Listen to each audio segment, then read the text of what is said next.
يا أيها الذين آمنوا صلوا عليه وسلموا تسليما.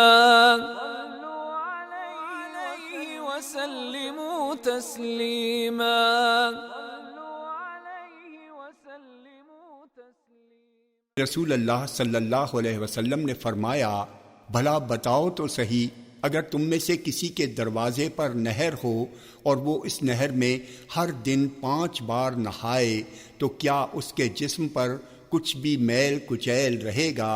صحابہ نے کہا، اس کے جسم پر تھوڑا بھی میل نہیں رہے گا۔ آپ نے فرمایا، یہی مثال ہے 5 نمازوں کی۔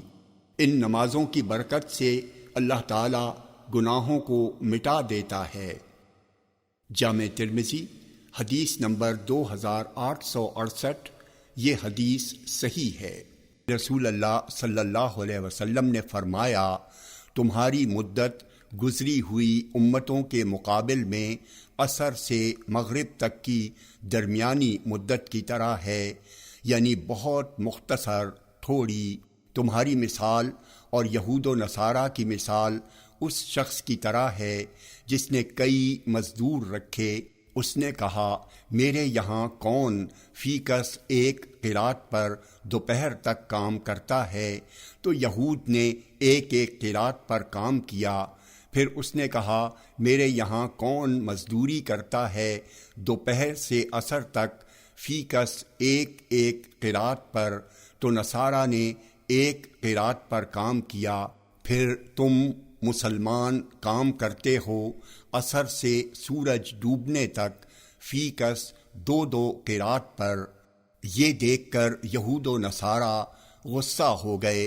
انہوں نے کہا، ہمارا کام زیادہ ہے اور مزدوری تھوڑی ہے۔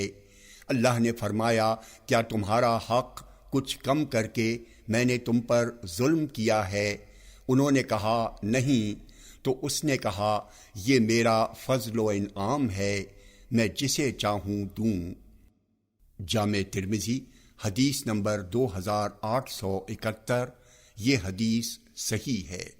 رسول اللہ صلی اللہ علیہ وسلم نے فرمایا، میری اور میری امت کی مثال اس آدمی جیسی ہے جس نے آگ جلائی تو مکھیاں اور پتنگے اس میں پڑنے لگے۔ یہی حال تمہارا اور ہمارا ہے۔ میں تمہاری کمر پکڑ پکڑ کر تمہیں بچا رہا ہوں، اور تم ہو کہ اس میں یعنی جہنم کی آگ میں بلا سوچے سمجھے گھسے چلے جا رہے ہو۔ جامع ترمذی حدیث نمبر 2874، یہ حدیث صحیح ہے۔